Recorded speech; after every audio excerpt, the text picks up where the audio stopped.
It is Friday, April 17, 2015. This is your morning edition on I-24 News. Coming up later today, Al-Qaeda enters the fray in Yemen as the country falls deeper into chaos. The death toll in Syria's civil war surpasses 220,000 with no end in sight. And later on the show, slightly lighter, supermodel Giselle strides her way down the catwalk one last time. Good morning, I'm Yael Avi, and we begin with the latest developments from Yemen, where Al-Qaeda militants have taken advantage of the unrest in the country to seize control of an airport in the southeastern provincial capital of Mukalla. And the reemergence of Al-Qaeda on the scene just adds to the chaos that Yemen has been experiencing over the recent weeks, with half of its army backing Shiite militias bent on overrunning the country, and the other half trying to fend them off with the support of a Saudi-led coalition of Arab forces.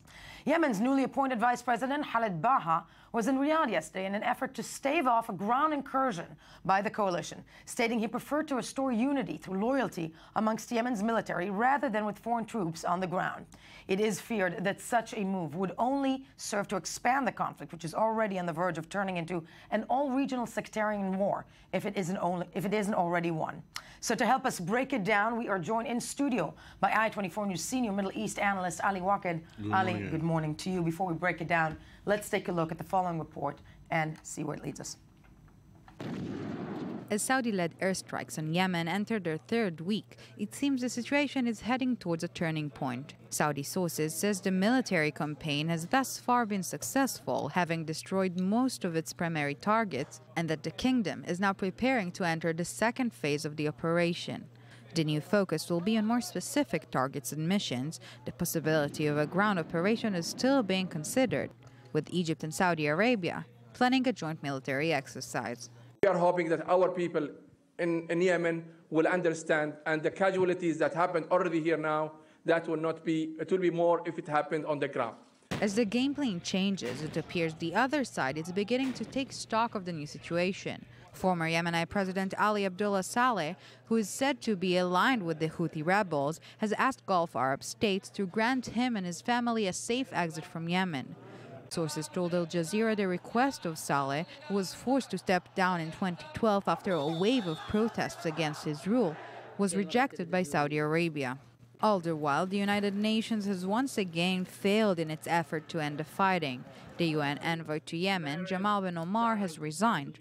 No successor has yet to be named, but it's certain the person will have many challenges to overcome. With me in studio, Ali Waqid, I-24 News senior Middle East analyst. Ali, we're looking at Yemen.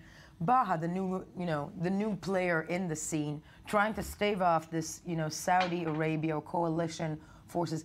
Can it be done without troops on the ground? By troops on the ground, I mean the Saudis, in terms of actually staving off not just, the mess that is going on right now, but helping the regime find some sort of a common ground. First, Khalid Baha is not a new player. Khalid Baha is the prime minister, was the prime minister. True, until, but the new position, I mean, that he was given. He is now the vice president, and it is clear that the Saudis are betting on Khalid Baha for the new era in Yemen if they win this war.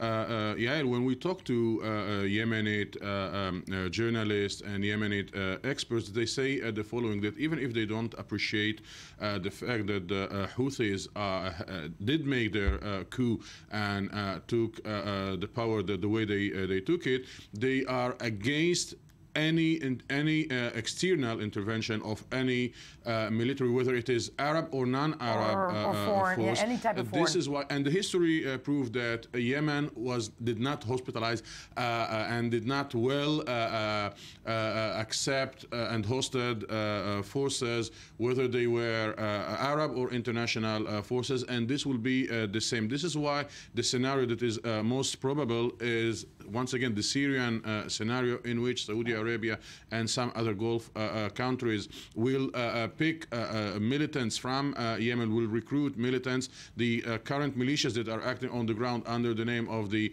popular committees, and train them whether in Yemen or outside Yemen, because there is contradictory right now on the ground. The airstrikes continued, but also the advancement of the Houthis is maintained, and they are not stopping. not stopping. Maybe the rhythm is slower, but they are advancing. And of course, in this bilateral confrontation, there is a third part that is gaining more and more ground, slightly, but gaining ground, and it is Al-Qaeda. And it seems that the Arab coalition, Al-Qaeda, is not on their priority, and all the focus is on Iran and its allies, the Houthis and the former president. And the former president. And, you know, when we're discussing a regional war or, you know, a sectarian war possibly breaking, it seems like it's full-blown broken out, so to speak, in Yemen. I mean, this is a place that right now is so fractured. And the Yemen conflict, which has only been going on for about a month, has already produced tens of thousands of refugees and hundreds of thousands of internally displaced people in a region already overwhelmed by people forced to flee their home. Now, the additional refugees threaten to strain Mideast aid efforts to their breaking point. And then in this point, basically, you know, with the amount of people starving through the region, to discuss that, we are joined via Skype from Beirut by Human Rights Watch Yemen researcher Belkis Willi. Belkis, good morning to you. Good morning. Now, Belkis, I know that you've spent a lot of time in Yemen, and you know that it's basically your forte. But when we're looking at what's going on in the country right now, putting aside all the military implications, the sectarian implications, the people of Yemen, from your sources, what is happening right now with the actual citizens of Yemen? Well, we're seeing a mass shortage of very key items that Yemenis depend on a daily basis. So a mass shortage of food. 90% of the food consumed in Yemen comes into Yemen from the outside by boat or by plane. And the coalition forces that are carrying out the bombing campaign have blocked all incoming boats and airplanes, with the exception of a few urgent humanitarian aid entry flights and boats. So Yemenis are having trouble accessing food, having trouble accessing clean water, and above all, are really struggling to find fuel and petrol. I hear from my local contacts that the streets of all the major cities are ghosts, are empty. No one's out on the roads because no cars have any more petrol to run on. And in the home, there's maybe 1 hour of electricity a day because no one wants to turn on their generators because of the lack of fuel. Do you have any knowledge in terms of how hard it is also to get aid into the country or into parts of Yemen?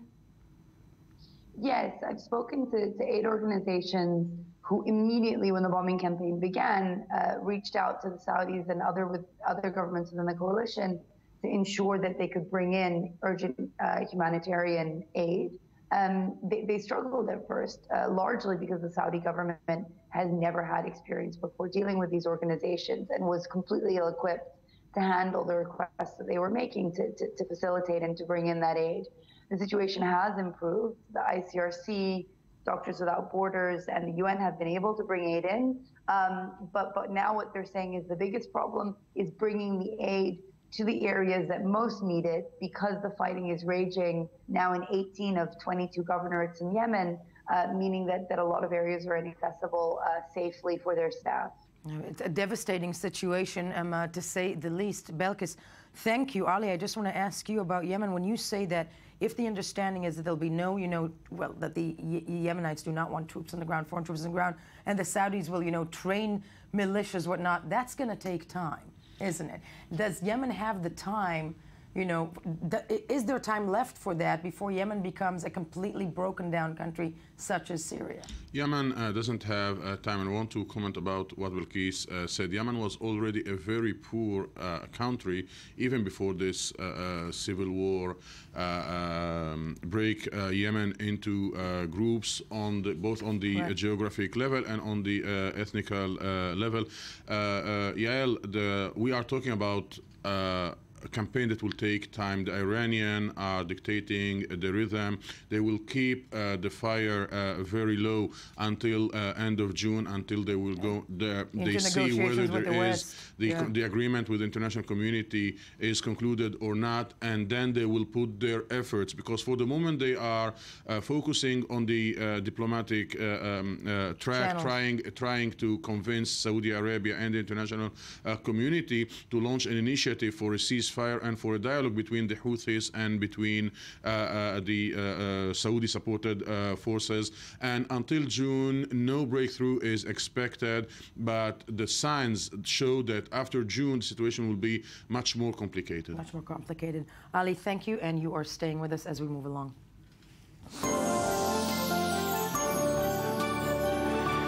Moving on, but staying in the region, 4 years of civil war in Syria have extracted a devastating human toll, according to a report issued yesterday by London-based Syrian Observatory for Human Rights. The ongoing conflict has left more than 220,000 people dead. It's nearly 250,000 people. The group said more than 67,000 of the dead were civilians, including more than 11,000 children. Among dead combatants, nearly 47,000 were from pro-regime forces, including more than 3,000 foreign fighters. These astounding numbers are only compounded by the more than 3 million people displaced by the war, which with no end in sight looks geared to churn out more and more casualties. We're joined over the phone now from London by former British ambassador to Syria and former senior UNRWA official Peter Ford. Peter, good morning to you. Good morning. Now, I'm referring to an article that you actually came out with in The Guardian, I believe, a short time ago, and being quite harsh towards the British government, being towards the British Prime Minister, actually, or the so-called, I would say, the technique and the agenda and the strategy used when it came to Syria. Well, one of the things that I found very striking there is what you refer to, and correct me if I'm wrong here, I think it's the disregard to the actual civilians of the region. What do you think the West, I don't want to just say Britain, because it was a joint effort, so to speak, quote unquote, what do you think the West did wrong with Syria? What the West did wrong was to miscalculate Assad's survival chances from the outset. They were predicting in 2012 and even 2013 Assad's imminent fall. Now, anyone who was not a victim of wishful thinking realized that this was a mistake and that Assad had a terrific resilience, which we've seen and continue to see. Nevertheless, the West has continued to stoke the fires of war by trying to undermine the Syrian government with sanctions and support for the armed opposition. It's no wonder that this has only given encouragement to the jihadi opposition, and this is now backfiring in the West's own backyard. No, entirely so, but that, there are many people here in the studio that will agree with you. But that said, there seems to be some sort of a quiet understanding within Western administrations, by that I'm referring obviously to the US and Britain, that Assad is going to stay in power. Over the course of the last year, we haven't really heard stern calls to depose him. No, exactly. Both America and Britain are now embarrassed by their previous policies and trying to tiptoe away. But they should be held to account. David Cameron should be held to account in the current general election campaign. He almost took Britain to war in 2013 when Parliament, fortunately, voted against bombing the Syrian army. No, I'm asking you as somebody with your expertise, former UK ambassador to Syria. What's going on in Syria now? Is it reversible? And what do you, in your educated opinion, think can be done? What can be done is for outsiders to back off, including Israel, by the way, which is giving some forms of support to the opposition, including the jihadi opposition. Everybody should back off and allow the Syrians to sort this out themselves. The argument... In particular, they should back off sanctions, which are only harming the Syrian people and not harming the Syrian regime. And the argument to that, to play devil's advocate, so to speak, with you, the argument to that would be that the whole region is already in upheaval, and with shifting borders and whatnot, and it can tumble everything into chaos. When you were ambassador to Syria, though, and I'm asking you up front now, I don't know, when it comes to the actual people of Syria, is there any kind of inclination, can you give us insight as to what the people of Syria themselves want? Well, it's been reliably estimated that at least 40% of the people back Assad. This is more than David Cameron and the other candidates in the UK election expect to have voting for them.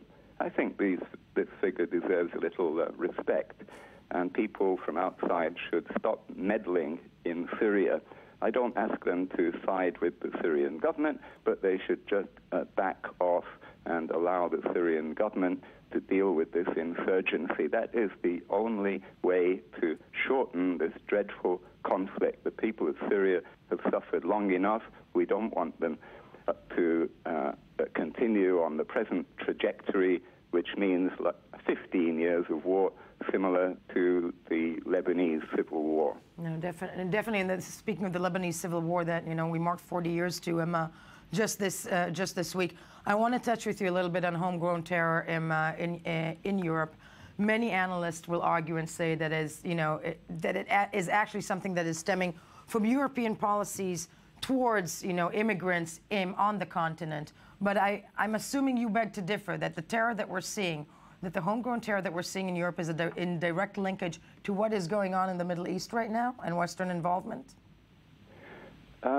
Well, in the first place, it's linked to the tacit encouragement that governments gave, and to some degree are still giving, to the armed opposition against the Syrian government. Is it any wonder that a young man from Rochdale in northern UK, hearing the British government demonizing Assad and calling for his overthrow, is it any wonder that they want to go out and join the Islamic Foreign Legion? It's hypocritical of the British and other Western governments to then put these people in prison when they come back. That's the first thing. Western governments should stop demonizing the Syrian government. But the roots of this phenomenon go much deeper than that, of course, including social conditions back home. It's a huge issue and needs careful treatment. No, and former Ambassador Ford, I want to thank you for the time spent with us and wise words that I'm hoping many people are going to listen to on your continent and in the West. Thank you for joining us this morning. My pleasure. Thank you. And Ali, quickly to you, though, when it comes to Syria, we've heard the words of Ambassador Ford.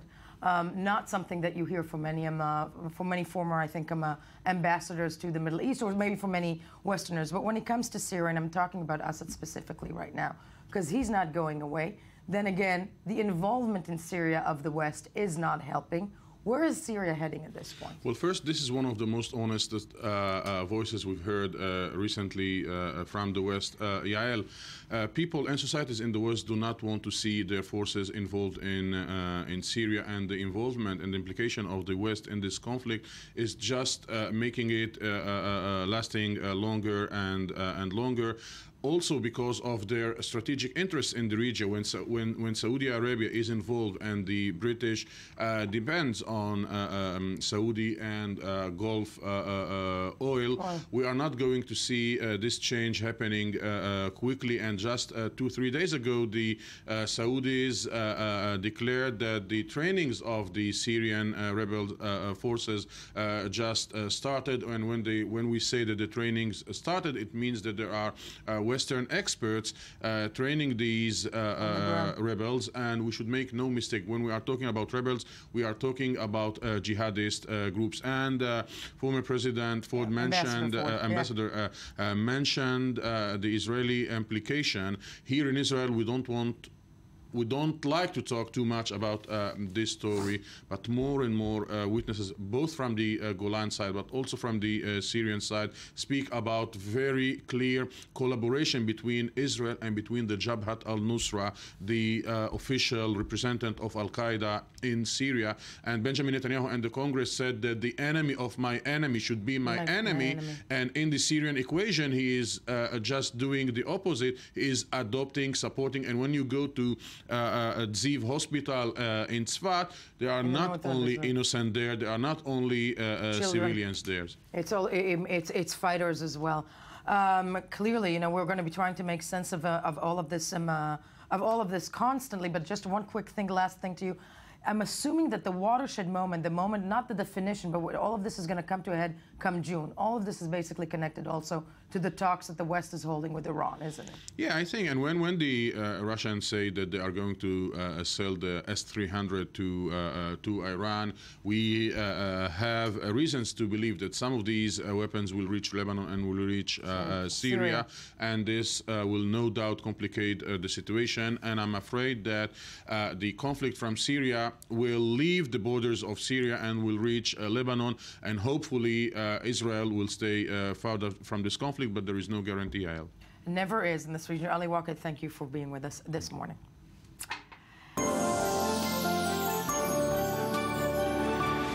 But we're not done with them. We're not done with news just yet. Joining us in studio was here all the time. I should have introduced you at the beginning. Is Ami Kaufman. Good morning, Yael. Yeah, with the news you missed while scanning the headlines of the bloody Middle East. That's right. Thank you, Ali, for that. But yes, what do you have for us today? Well, first of all, a very interesting Bloomberg poll.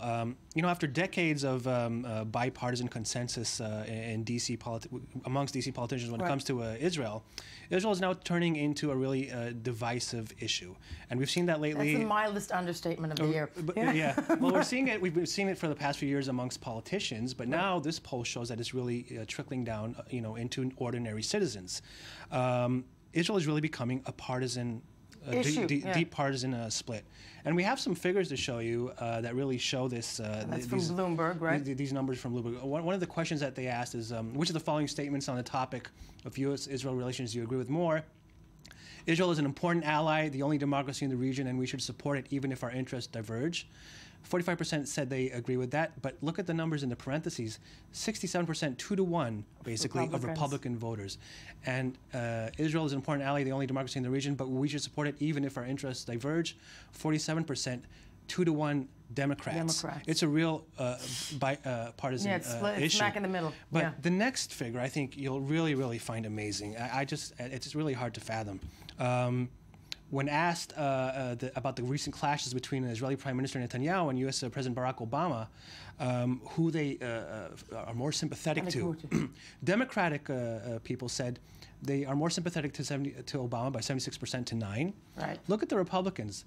Republicans prefer, support Netanyahu by 67%. 67%. A foreign leader over their own president.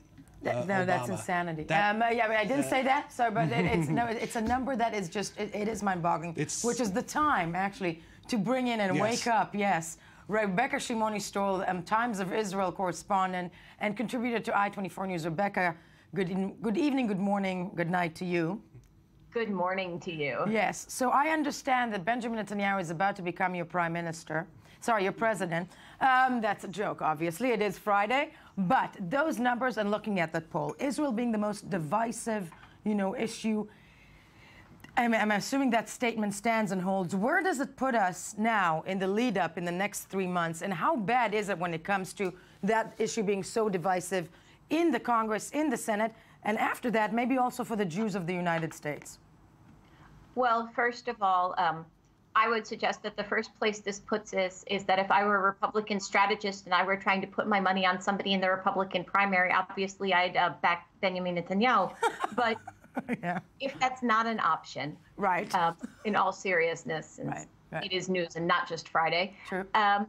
I think that where it puts us is, of course, in a very interesting place. And what's also interesting are the questions that Bloomberg didn't publish, because those are the questions that we more traditionally see. So, for instance, we tend to see in America lots and lots of graphs asking about which do you feel more friendly toward Israel or sympathetic toward Israel or the Palestinians, and questions like that.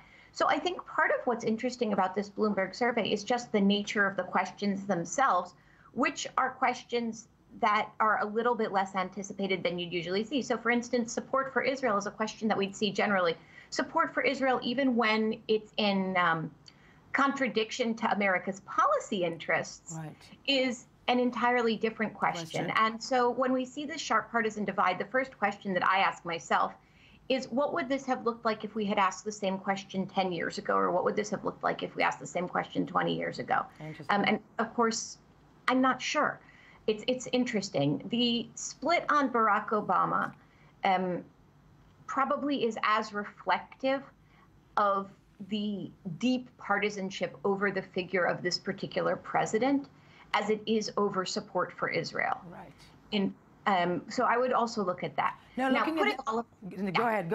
Putting all of that, yeah. Putting all of that aside, what does this mean for the next couple of months? Obviously, in the Republican primary, we're kind of waiting to see who is the lead candidate or even who are all of the candidates. And we have seen Republican candidates coming on strong in terms of campaigning on the basis of their pro-Israel nature, because as you can tell from the polls, with Republicans, this is an easy issue. Yep. The one candidate we haven't seen doing that is, of course, Rand Paul. But in terms of Ted Cruz, Marco Rubio, we've seen a lot of jostling to see who gets to be the #1 most supportive candidate of Israel. And I think because of this data will only reinforce that, and we'll keep seeing that more and more. Now, in the next 3 months regarding the Democratic side of the campaign, Hillary Clinton's in a very interesting position. And one of the things that a lot of people are waiting to see is the degree to which she distances herself from President Obama's stances on Israel, the degree to which she tries to assert that she's got a different or more nuanced perspective.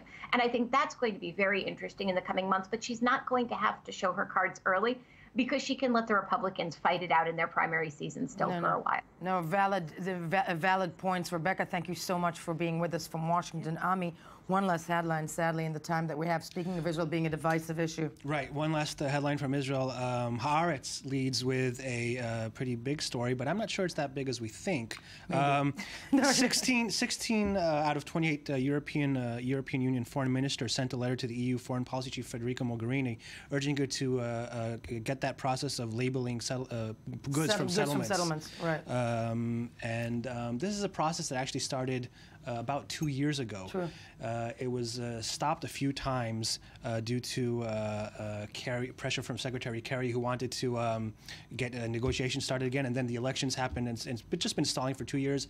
And now that after the elections are over and Netanyahu said that he's kind of dropping the two-state solution, they think it's time to put some more pressure on it again. I'm wondering, but as you said, maybe this is just another red flag or a headline in Israel on the part of a newspaper that is leaning to the left, which can also be the case. And then we're leading with that. I tend to agree. I tend to agree as well. Yeah, Ami, thank you. Ali, always a pleasure to have you with me. Thank you for being on this part. And coming up, something completely different but ever so important. Giselle walks the catwalk one last time. Do stay with us. It's groundbreaking. First, the news.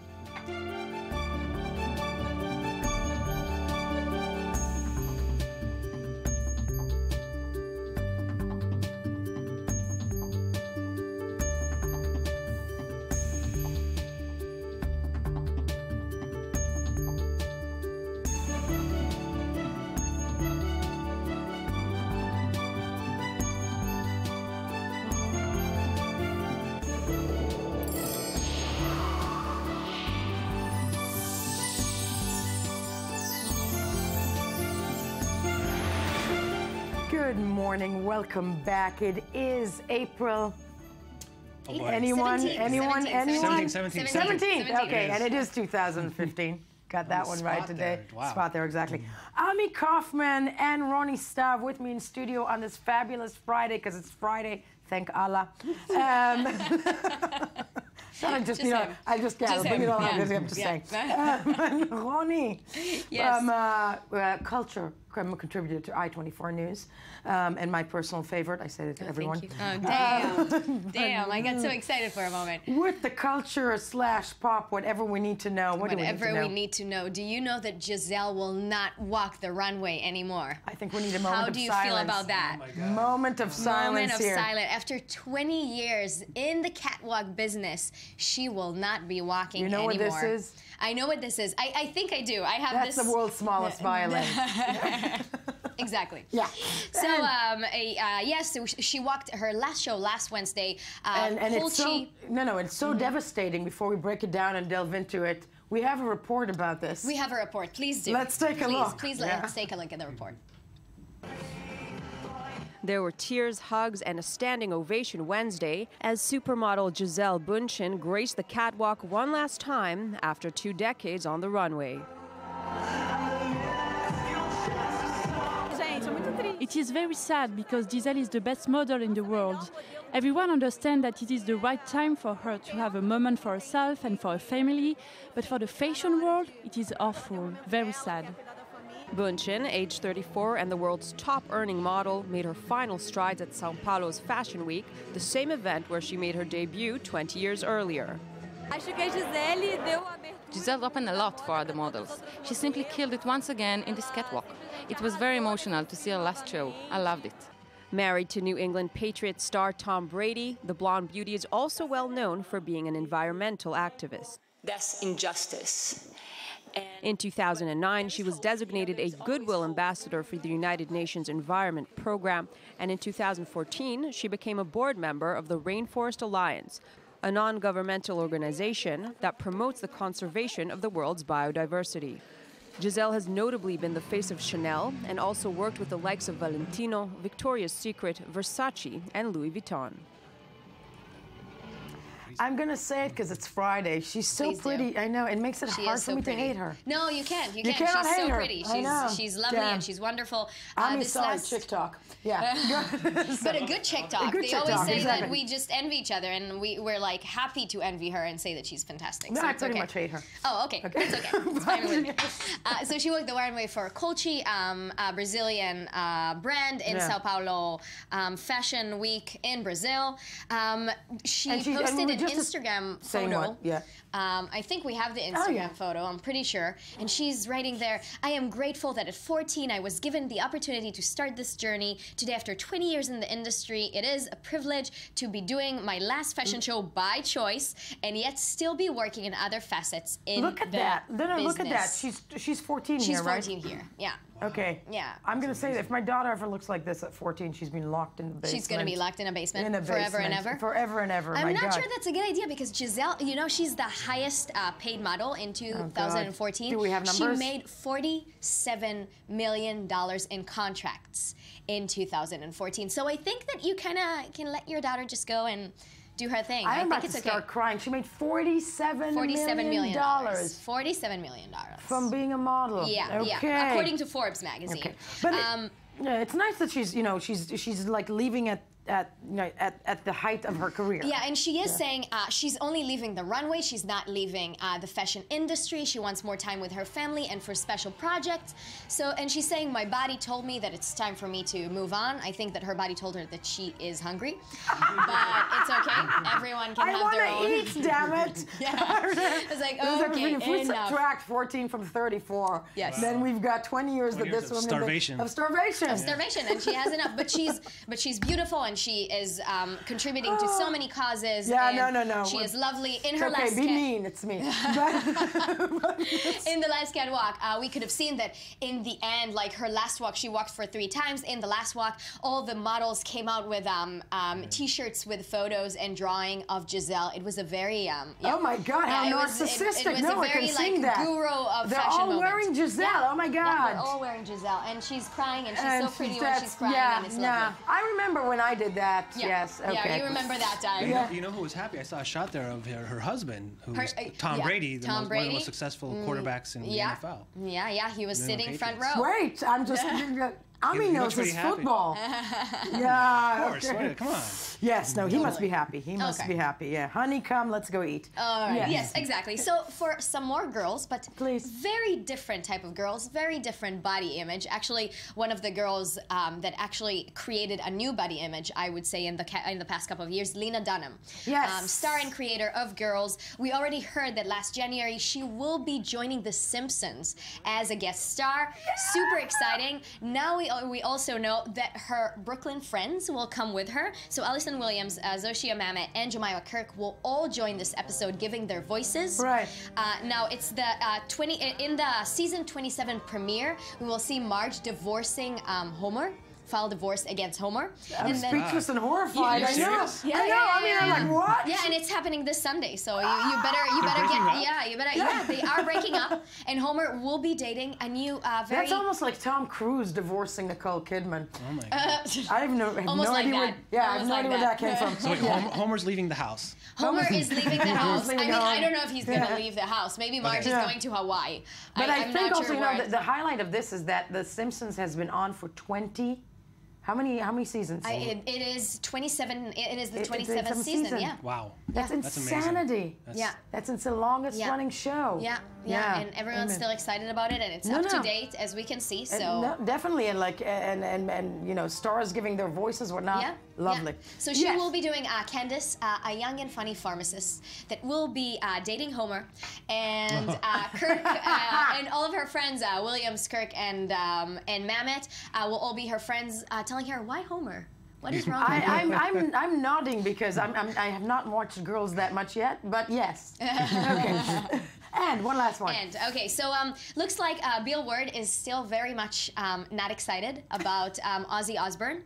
So in 2011, they did a reunion show. They went on tour. Bill Ward didn't come with them on the tour. He was saying that he needs that it was an unsignable contract, the contract he was given. Yeah. And now he's saying that he said it before, and now he's saying it again, that he needs an apology from Ozzy Osbourne, and not by his representatives, by Ozzy Osbourne, because he is heartbreaking. He can't go out on tour with them. La la la la la. What is happening to rockers? I mean, he sounds like a Polish grandmother.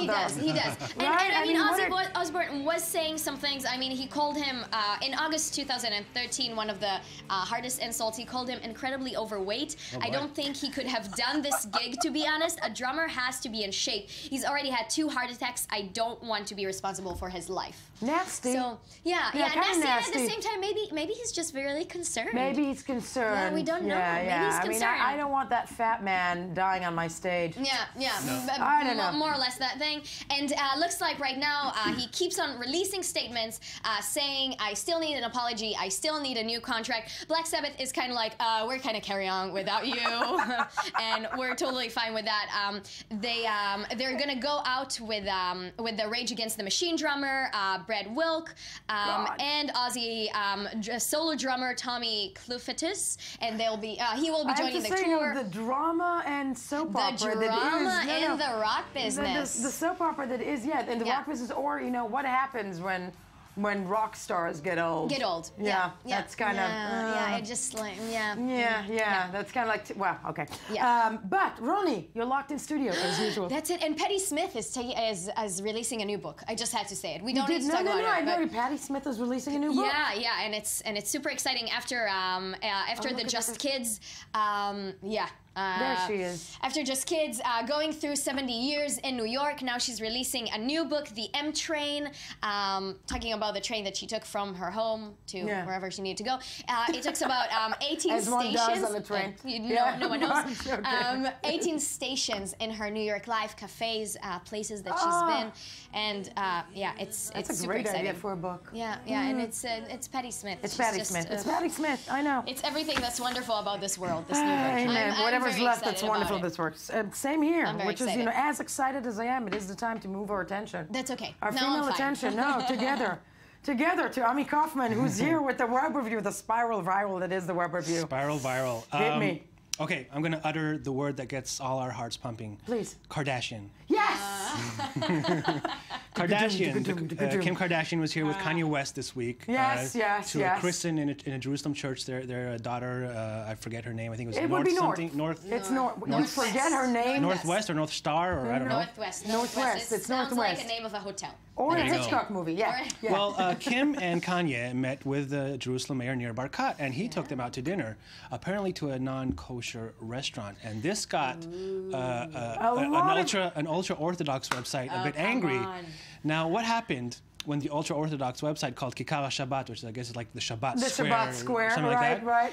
They put a picture of this, but since it's an ultra-Orthodox site, they did not show one of the most photographed women in the world. They cannot show the Kardashian. They put a receipt. If you can see that lower picture there, they put the picture of Kim, of Kanye and the mayor, and the receipt is right above. Will cover her whole. Wow. Yeah, there was a beautiful woman there who ate trafe. The editor of the website said that they took her out because she is a pornographic symbol who contradicts ultra-Orthodox values. She is a pornographic. Well, she symbol, got her start, I guess, yeah, with that sex tape. No, and she was published naked this year on the thing with the butt, with the thing and the thing and the butt and the champagne and the thing. If you just put that slide back up there, that first slide back up there, you can also see that there's another paper, Yated Ne'eman. Yeah. As we know that Hillary was announced her presidency this week. Right. So this ultra-Orthodox paper said the headline is "The Heir of Obama." And it's a picture of Bill Clinton because they can't show him. Because we do not show women. This is that's everything that's wrong. That's great. I mean, listen, the progress here. I'm trying to keep an optimistic. They're talking about her. Thank you. Exactly. They're talking about it, right? They're talking about it. Yeah. And maybe 300, 400 years from now. Oh, don't be so pessimistic. Come on. All right. Yes. On to some more issues of women issues. Thank you, Ami. Another model. This is a model called Chrissy Teigen. She's a British model and also a celebrity chef, apparently. She posted a picture, and she had babies, and she started this campaign with a hashtag called Love Your Lines, showing her stretch marks. Yes. And after she did it, hundreds and probably by now thousands of women are posting pictures of their stretch marks. On Twitter and Instagram, and I think it's a great campaign. It is a great campaign. It is a great campaign. Roni, don't let this deter you from having children. There's some more things that There are on the will. way. I know.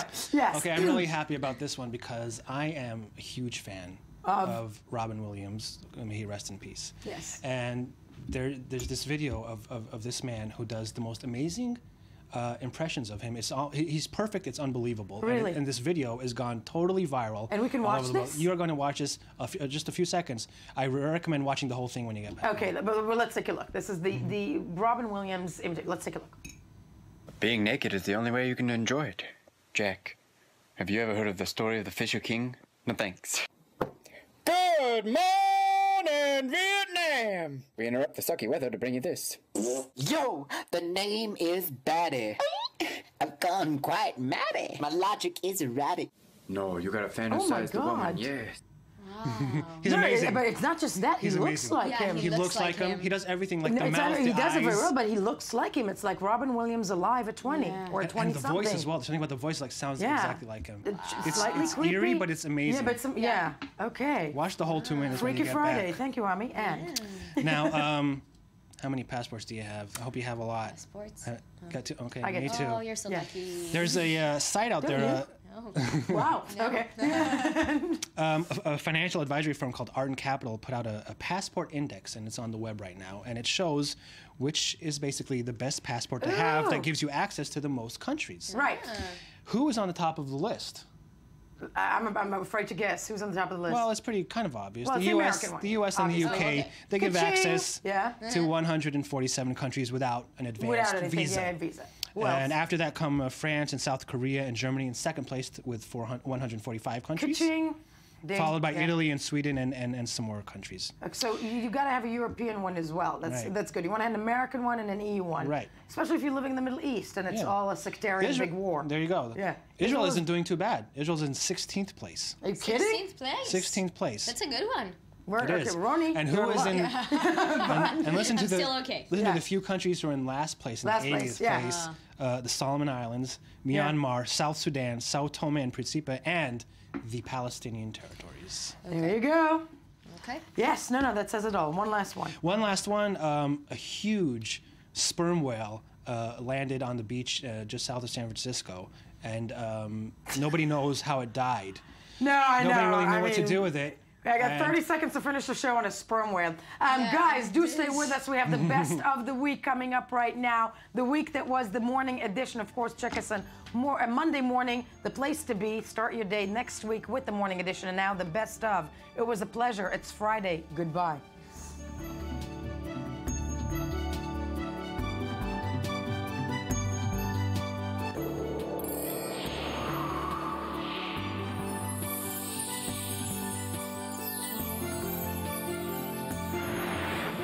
Welcome back. It is still Wednesday, April 15th, 2015. Yes. Okay. It's awful. I do not know what year it is. This is still the morning edition. I am still Yael Avi. Ami is still Ami Kaufman. I am indeed. Yeah, good morning. Good morning. Good morning. And we are moving along with this next hour of the show because this is where the real news starts. Now, the global guessing game over the expected new arrival of the British royal family, it could be any day. Lots of folks are betting on whether baby number 2, yes, we're talking about Will and Grace, but baby, not Will and Grace, Will and Kate. Will and Kate, right. I'm awful.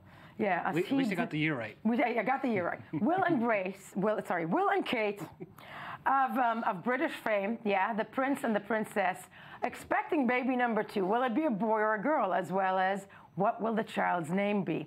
I'm assuming not Yael if it's a girl, but you never know. Let's take a look at the next report and then break it down from there about the hysteria, the mania that's happening in Britain pre the royal birth. Let's have a look. The countdown is on for the arrival of Britain's newest monarch. With baby number 2 due this month, William and Kate have kept mum about the baby's gender. It'll definitely be a baby. But that's not stopping people from playing the royal guessing game and placing their bets. The royals and betting seems to go hand in hand. Everybody likes to bet on the sex of the royal baby, the name of the royal baby. According to British online betting company Ladbrokes, if the gamblers have it their way, 21-month-old Prince George will be getting a little sister. The company's saying 82% of punters have their money on a princess. Could she be a redhead? Seems like a long shot with odds at 5 to 1. She's more likely to be named Alice, which aptly rhymes with palace. William's grandmother, the Queen, had an aunt named Princess Alice, the name Elizabeth coming a close second, and Charlotte also a hot favorite. It would be quite fun if, we had Princess Madonna or something like that, but I think it's very unlikely. But wait, there's an underdog. Ladbrokes posting this ad on YouTube, a puppy race to predict the child's name, starring the Queen's breed of choice, corgis. And they're off. It's a fast start from Boris. Here comes Camilla Victoria from the outside, but now it's Alexandra streaking away. Alexandra the winner! As for boys' names, the popular picks include James, Arthur, and Henry.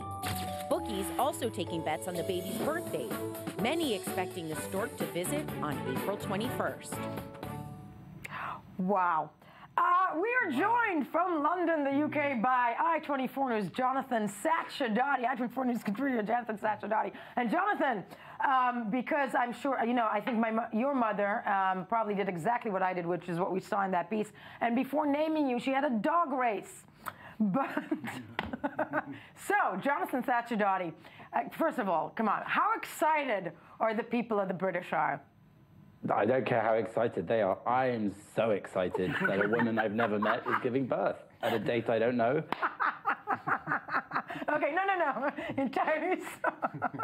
But You've got no idea how excited I am. This is a matter of national importance, more important than our upcoming general election. No, in all seriousness, of course, the royal family here is considered with much love, and people are very excited about this second child, known as the spare, lovingly, because it's the duty of the wife to have an heir and a spare. Jonathan, it's called the spare? The spare, that's how it's referred to. It's their duty to have an heir and a spare. This is the spare. But you will be pleased to hear that due to change in constitutional law, even if it's a girl and they then have a boy after that, just to keep things fair, the girl will keep her place in the succession, whereas before that law change, the girl would have slipped down to below the boy, even if she were older. So you see, Britain is moving with the times, at least. I'm sorry. I'm going to try and compose myself. Definitely, there's modern feminism for you. Exactly. But when we're talking about, let's focus on the spare for a second. I'm horrified. I'm a second child. But when it comes to, Hey, I'm the fourth. I mean.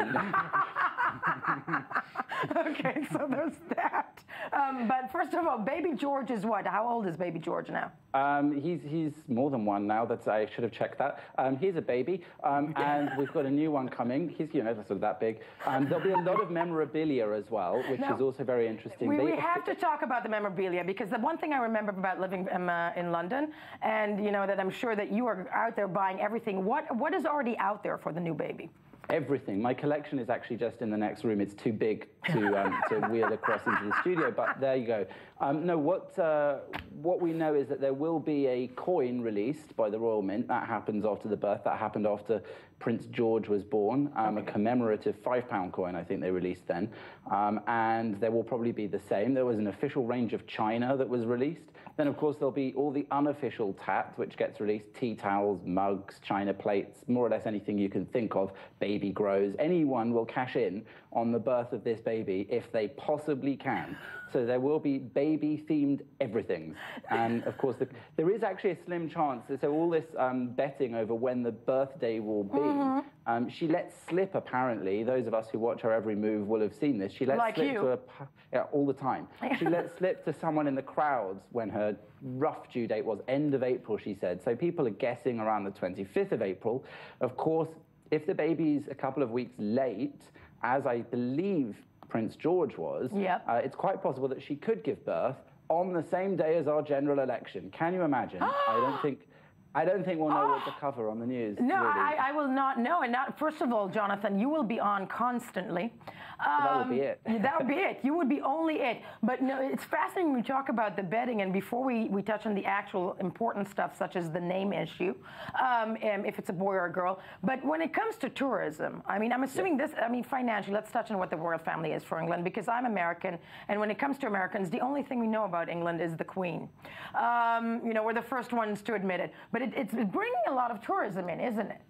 Well, the royal family does, it is held in high regard by people all over the world. When you refer to the Queen, more or less anywhere in the world, the first Queen they think of is our British Queen, despite the fact that there are several across the world. So I do agree with you. There is obviously the issue of tourism and of also national pride. We are, to put a serious note on it, proud of our royal family. It is a monarchy which has lasted and been very stable and provides, still, when we had our parliament dissolved for the general election, the Prime Minister still goes for that audience with the Queen to ask her permission to do that. These are the formalities that still exist, a bit like your president in Israel or the president in the United States, but unelected, of course. Yeah, so, I was about to say. And with a little less power than the president in the US. Importantly. But, of course, the royal family is still of importance, as you say, for tourism and for all the heraldry as well of the United Kingdom. So the succession and the birth of the heir to the throne's second child is of some importance. I'm sorry, let's say it is a girl, just because I was seeing that dog race that we mothers do before we have a child born, to have them named. But I'm assuming if it's a girl, then the million-dollar question in this, I'm sure, is something you, as a serious journalist, investigated in depth. Is will they name the girl Diana? I think Yael is highest on the list, actually, in honor of their favorite news anchor. News anchor and the first woman in the Bible to kill a man. There you go. Exactly. That's important. No, but Alice apparently is the bookies' favourite. I'm not sure I will go with that. And then apparently Elizabeth, Charlotte, and Victoria are doing very well on that list as well. But of course, there's no indication that it is a girl. We don't know, if it's a girl or a boy. We can safely say it will be one of them, most likely. And at that point, they'll get into the tricky business of choosing names. They haven't been that imaginative before. The royal family do tend to choose from a stable of pretty solid English royal names, just like George. However, as the spare, they may decide that they can pick something a little more outlandish. So maybe baby Kylie of Windsor will be. I think we just had Kanye West and the Kardashian chick. North. Maybe it's North, or maybe West. Exactly. We have that. Jonathan Sachidati, this might be most possibly the most important report of your life. And I know, and we thank you for that in-depth look into the coming birth. You will be with us when it happens for its 6-hour special. So thank you. Front-raising. Thank you so much as we move along.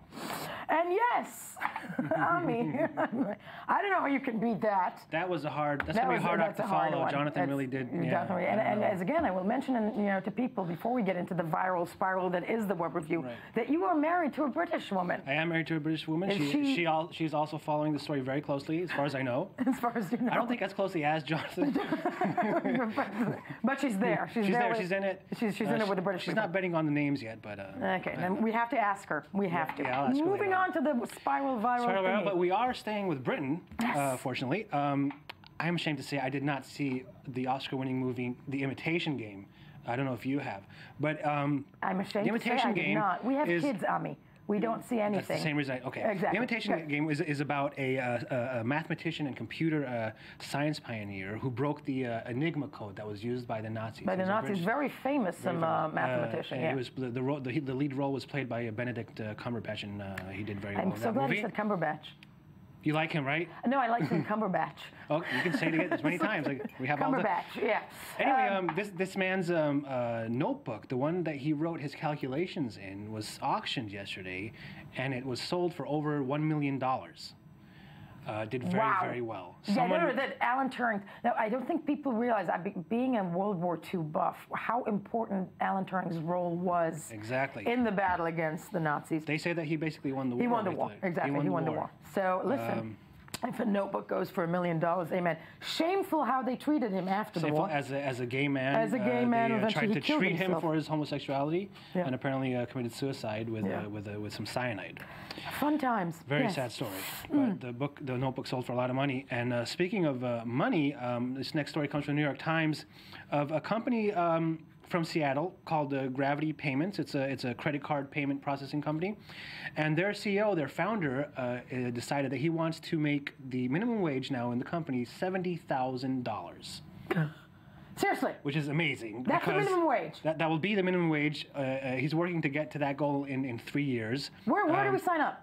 I don't know. I want to go. And Seattle's a great town to work too. Seattle? Seattle's really nice. A bit rains cloudy. All the time. A bit cloudy, it rains but all the time. it's happening. It's happening. So, my God, do we think that's going to fly? I don't care. Let's sign up. It's going to fly. Right now, by the way, the average salary there at his company is $48,000, and the way he's going to do it is that he's going to cut his own salary of $1 million. Oh my God! To like $70,000, so he'll be getting $70,000, and he'll take about 75-80% of the company's anticipated profits, $2.2 million, and spread it around. His name is Mr. Dan Price. That's a great name. It's a great name. That's a great name. The price is right. Price is right. No, but that's a fabulous, sadly, an anomaly amongst business people. But I'm almost sorry I'm married already. But yeah. Never say never. And we're off to Times Square. I miss Times Square. I love Times Square. But apparently it's a bit dangerous now because crime is back. No, Giuliani did it. He's not mayor. Not mayor anymore. Cookie Monster was arrested in Times Square for allegedly groping a teenager, a 17-year-old, that was in a tourist group, and he hugged her and put his hands on her breast. Thingy. Yeah. And he was arrested. I always had that feeling about the Cookie Monster, didn't you? That he was a little creepy? He was a pedophile. Okay. Well, you know what? It turns out, when I was reading this item, that this is not the first time that these guys in costumes have been doing it. In fact, in the last year alone, according to another website called The Gothmist, 18 people, 18 characters were arrested, including 2 Elmos, a pair of Iron Men, and several Spider-Men for shoving and pushing and groping. And groping. Yes. So the whole character thing isn't doing well. My question is, do they attend trial in their costumes? Because I would like to see Elmo the mugshot. I want to see the mugshot. The mugshot of Elmo, exactly. Yes, moving on. Moving on. I don't know if you see, the story now is about one of the most successful memes. Which is? Well, a meme is like a picture that's copied and circulated throughout the net with various adaptations and different captions that try to make it funny. This is one of the earliest memes around. It's the boy from what's called the Success Kid meme. I don't know if the picture is up yet. No, we're seeing the picture. If you're on Facebook and on Twitter, you have seen this kid at least probably a dozen times already with different captions on it. Really? Yes. Now this kid now is he's 8 years old now. And he just kind of came out into the public again because, unfortunately, his father needs a kidney transplant. And they're doing this kind of like a Kickstarter campaign.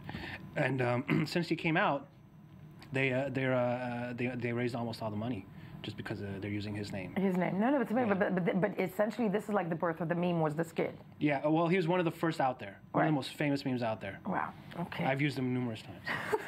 And... I kind of like this story. This is a girl, a teenager, whose father is an astronaut in the International Space Station. She really misses him, and she wants to figure out how to tell him that she loves him. Right. So she wants to put something on the ground that he can see and photograph from the International Space Station. And what she did is she made the largest, it's in the World Guinness Book of Records. The largest, actually it's the largest tire track picture. saying that, and she wrote it with, it was done with 11 cars. Oh, I got mesmerized. Saying, Steph loves you. Oh. And her father saw it and took pictures of it from the International Space Station. Yeah, that happens to us at home all the time. From, yeah, not from that's okay. Heartbreaking. Heartbreaking kitsch, little kitsch. Kitsch, we love kitsch. All right, I love kitsch. We love kitsch. Thank you, Ami. That was it for this part of the show. When we get back, taking a closer and in-depth look into something entirely different that I don't remember. So stay with us. First, the news, of course.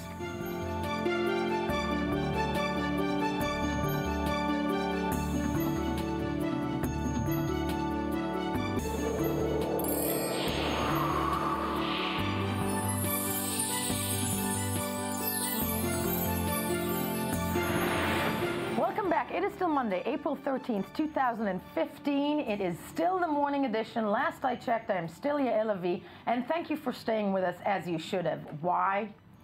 God, help me pronounce this. The name of the band is Aiwa? Aiwa. Aiwa. Yes, Aiwa. correct. Okay, because, you know, last night when I read the research, I thought it was Awa, as in somebody hit me. Aiwa is a band formed by three sisters, Tair, Liron, and Tagel Chaim, who grew up in the small desert village of Shacharot. Exactly. Okay, yes, no, I just spoke Hebrew, that's wrong. In the southern Israeli Arava Valley, they have been described as having unique magical voices and lots of natural groove, combining Yemenite folk singing with electronic dance music.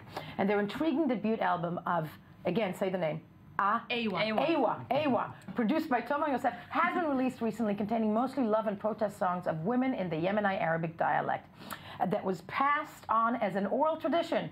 They were first recorded in the early 60s by a Yemenite singer-songwriter Shlomo Moga. But I'm going to put all that aside because, you know, my father, here, there's a confession, was a singer.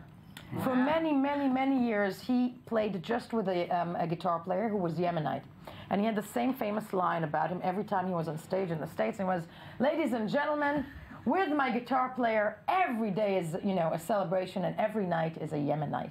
Wow. Wow. I like it. That's nice. Yeah, there we go. So I think you should use that. And before we you know, hear what this is all about, let's hear a clip of, God, I'm going to say this again, Aiwa. Okay, it's sticking. Aiwa. Here's the debut. Let's hear a clip and take it from there.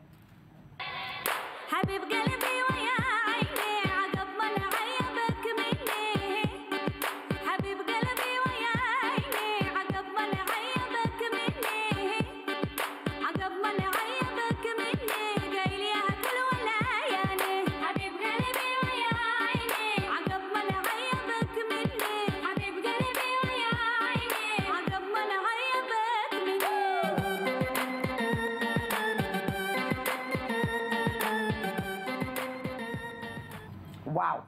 Okay. Yemenite music and digital. First of all, I don't know who's who. Okay, so I'm Tair. Nice. And I'm Liron. And I'm Tagel. Tagel, okay. And I'm the oldest. She's the second. She's the little one. And I want your dresses. So you can have it later. No, clearly you are, and your English is from? Because you sound American. We grew up with Americans around. There are Americans in the desert? In the Arava Valley. Right. There are many kibbutzim. Right. So many, many Americans around. Exactly. Is that where the Western infiltration into the Negev of Israel what brought up the digital influence, the digital technical music that you've combined with the Yemenite music? Exactly. But also we add the Western element of harmonies, vocal harmonies. So it's an influence from musical theater, right, and Motown singers. Yeah. And okay, so this comes about how you've been singing since you were very early? So since you were very young? I'm so confused. Yeah, okay. Dyslexia is a horrible disease. But you're singing from a very young age. Clearly, you're still very young. And now this debut album, okay? Yeah. And the combination of taking this old form of Yemenite songs, you know, when I read in the research, it said that it's female protest songs. Yeah. Protest against what? It's about true feelings, like daily life issues, you know, love, pain. And protest of women against a society that's mostly patriarchal. I'm trying to be, you know, feminist here. Yes. Also, yeah. Like what? Give me an example of a line in a song. Would be what?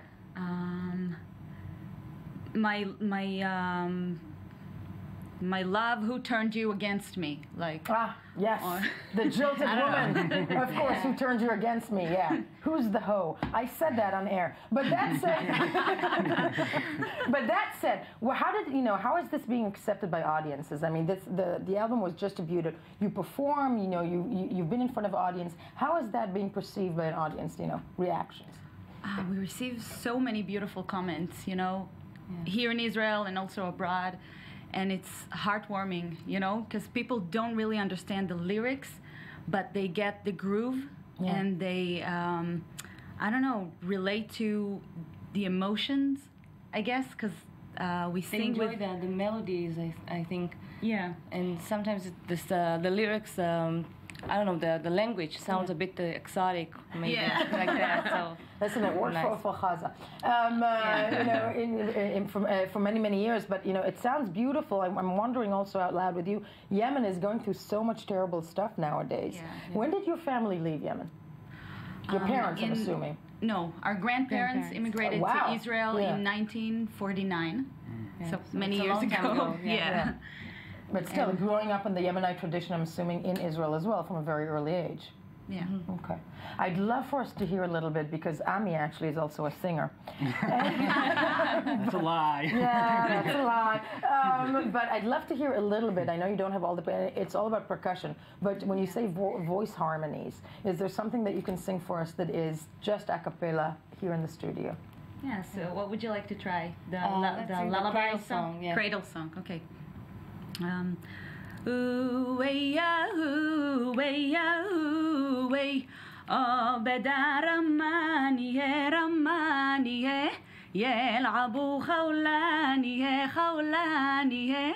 Ooh-way-ya, ooh-way-ya, ooh-way. Fi manadar 'aliye, 'aliye. Ooh-way-ya, ooh-way-ya, ooh-way.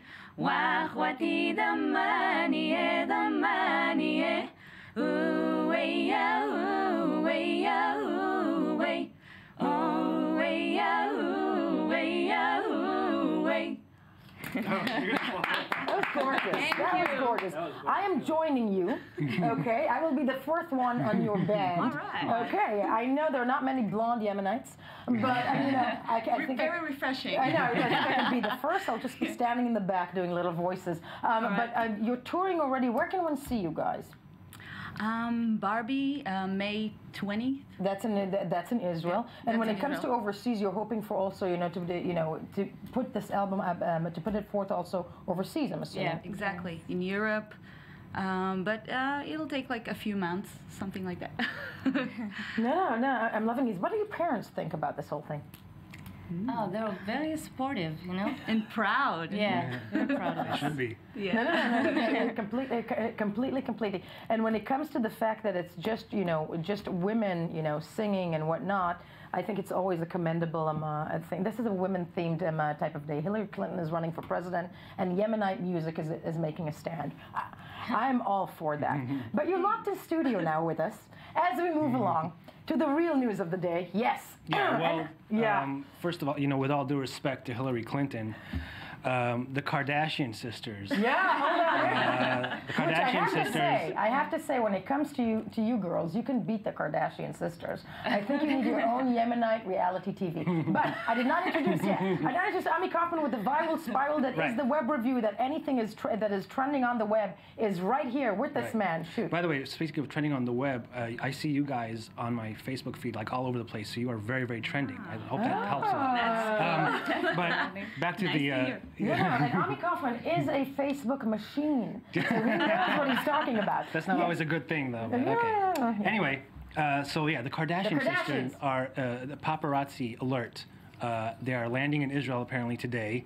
We don't have much information about what they're going to do. They're going to see the holy sites. Because we have girls in the studio who are not 103, as myself, okay?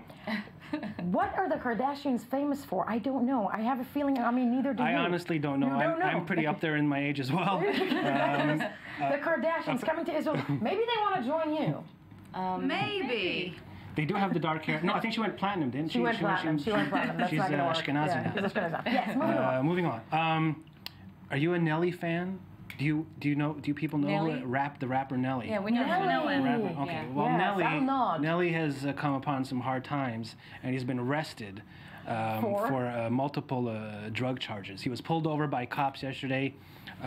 They smelled. Yeah, I know, but it's so expected. Not only is it expected, apparently it was really expected because that's what his songs are about. Sure, exactly. So it's not a big surprise. That could be a great argument in court. He was just writing a new song. Exactly. Like There you go. There you go. Yeah, Okay. the cops found marijuana, 100 plastic bags, Ziploc bags, and some meth.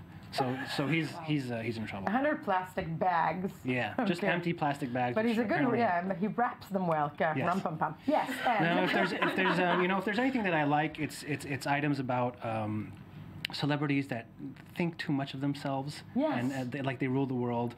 Here's one, when narcissists. Yeah. Exactly. Yeah, Victoria Beckham and she's known as Posh. Posh and, Spice. God, we are old. I mean. So they were. Yeah, so she and David Beckham were in their car in L.A. Right. And they stopped traffic for about 15 minutes because David had to go and get some juice. Now, in LA, when you stop traffic, this is not a good thing. That's not a good thing. It's not a good thing. They have enough traffic as it is to begin with. They don't like it when... And David Beckham had to go and get some juice. He had to go get some juice. Yeah. And Victoria tried to persuade the cops that... that it's a legitimate reason. Never happens to us, does it? The Bex needs his juice.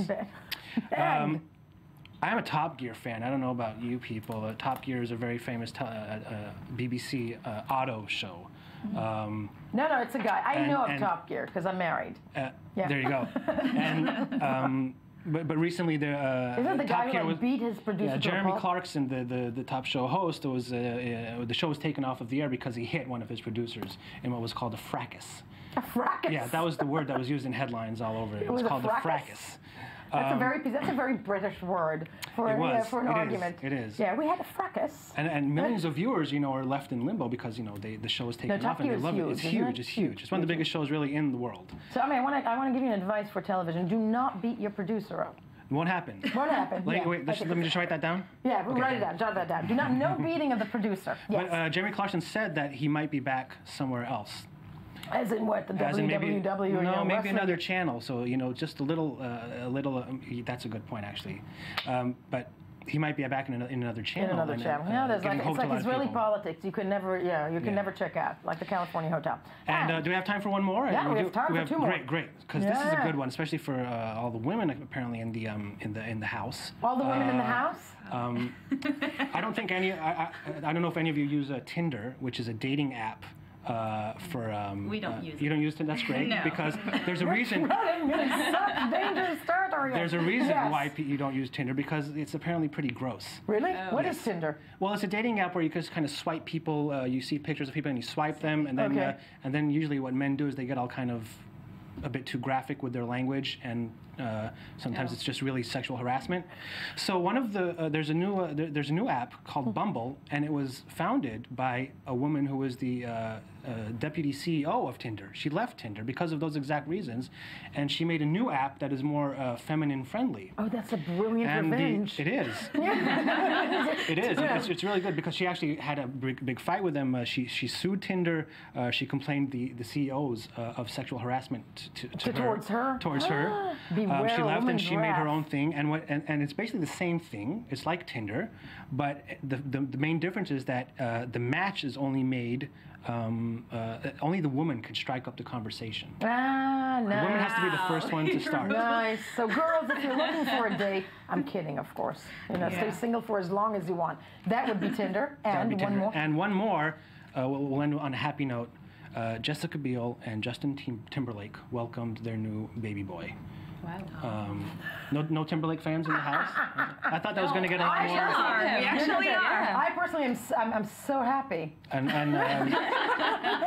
Yay! Finally. What's the name of the kid? Here it is. The name of the kid is Silas Randall. Oh, for the love of God. Why do they keep naming it? It's like, Gwyneth Paltrow naming her kid Apple. Yes. Silas Randall Timberlake Beal. But, Ami, that's fabulous. Now we can live. We do have a minute left. What I want us to do, because that was so beautiful, is to hear a girl sing again. Seriously. I would love that. No, because it was amazing. It can be even the same thing, because we have but a few seconds to leave us there. Can we hear that song again? So people will find you on the web in Israel. Rain song? Okay.